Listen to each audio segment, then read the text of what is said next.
the world watched one of the biggest fantasy series of the decade unravel, not just because the lead actor stepped away, but because something fundamental broke in the process. Faith, quality, trust. The curtain fell, and nobody quite saw it coming. What turned a hit into a cautionary tale? Let's rewind it all. When Henry Cavill first donned the medallion of Geralt of Rivia, fans believed they'd found a perfect match. He was a self-confessed fan of the original books and games, and he poured that passion into the role. The first season of The Witcher hit its mark. A dark fantasy world, sharp monsters, rich lore, and a brooding hero you rooted for. But beneath that success were warning signs.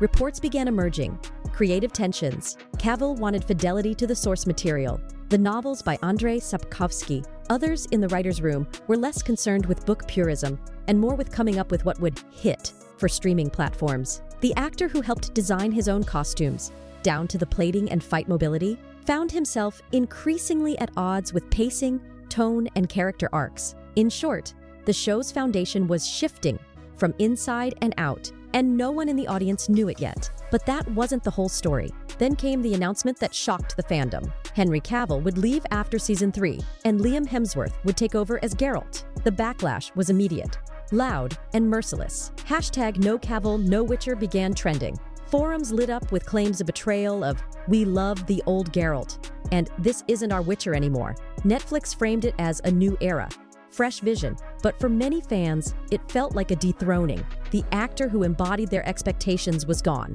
and the shift wasn't accompanied by a narrative explanation that satisfied them. Behind the scenes, some outlets quoted the showrunner, acknowledging that the departure had been brewing for some time. "You don't want to hold someone and force them," she said. But on screen, the change hit like a cliff drop, and what happened next would shock everyone. When season 4 finally dropped, it didn't just underperform, it collapsed. Audience scores tanked.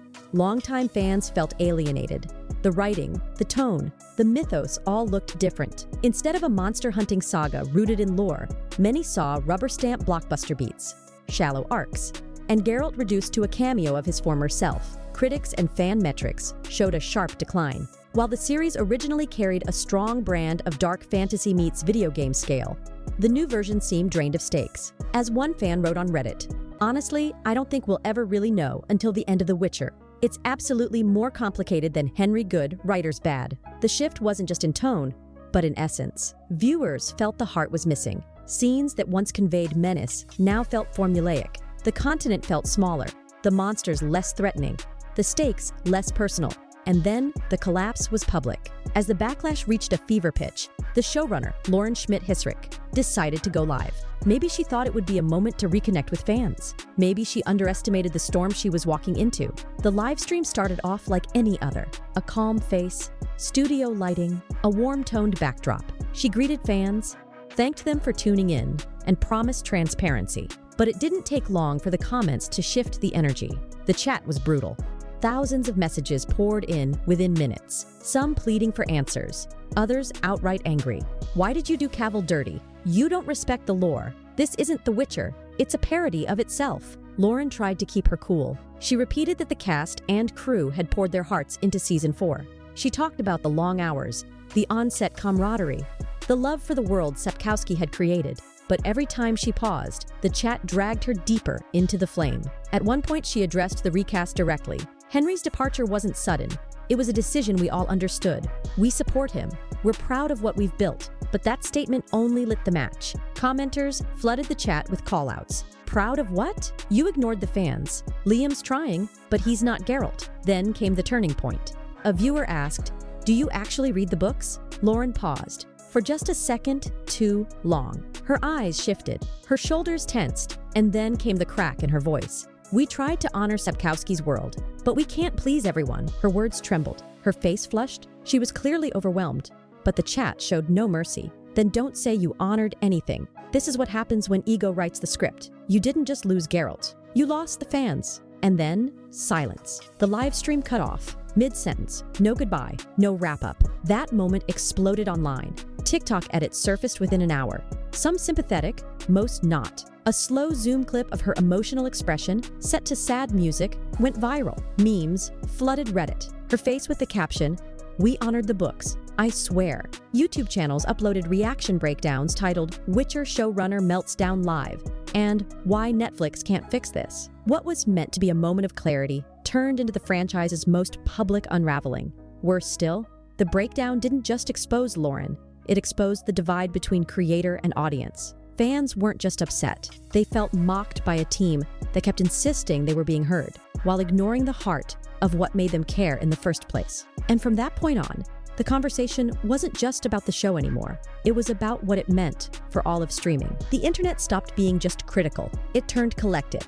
Content creators dissected every minute of the show. Costume changes, character arcs, lore deviations, side-by-side comparisons of Cavill versus Hemsworth popped up everywhere. One costume designer posted cryptic lines about being forced to abandon the books. A thread resurfaced of Lauren dismissing fan feedback years earlier. The fandom didn't just feel ignored, they felt betrayed. And in the commentary sections, that word kept coming up. Memes became petition fodder.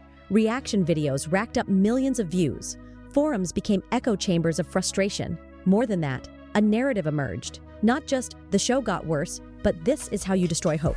Industry outlets began referencing the Witcher mess as a warning. Don't ignore your core audience, said one. Don't rebrand your mythos without a bridge. And meanwhile, behind the scenes, the numbers began to speak. Within the first week of Season 4 release, streaming charts showed undeniable decline. Where previous seasons had dominated global top 10 lists for weeks, this season slipped out in days. Leaked internal reports, though unverified, hinted that spin-off plans were canceled or delayed. Media outlets began asking if the show was quietly being phased out. Production costs soared, exotic locations, bigger budgets, new sets, but returns shrank.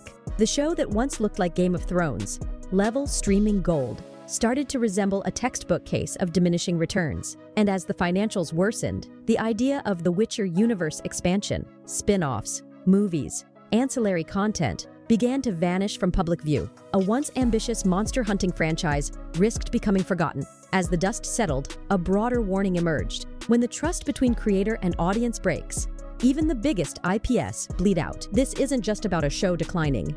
It's about a relationship severed. Fans who once counted down episodes, wrote lore theories, cosplayed at conventions, now posted, "I can't get through episode 1." People who defended the show when critics were harsh now shook their heads. In fan spaces, you'll hear, "The magic left when Geralt did," or, "It was never just the actor, it was the heart of the story." There's a sense of loss.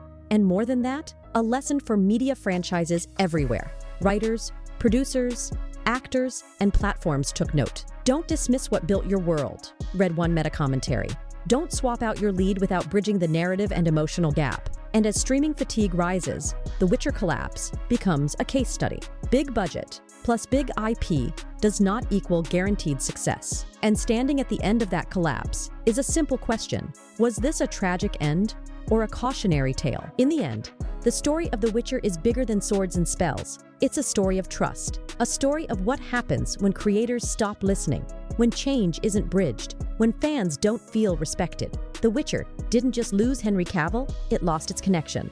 Lauren Schmidt-Hissrich may have had good intentions. The cast and crew likely believed in what they were building, but intention means nothing when it disconnects you from the people you're trying to reach. The show didn't just stumble, it imploded under the weight of its own ambition and mismatch of expectation.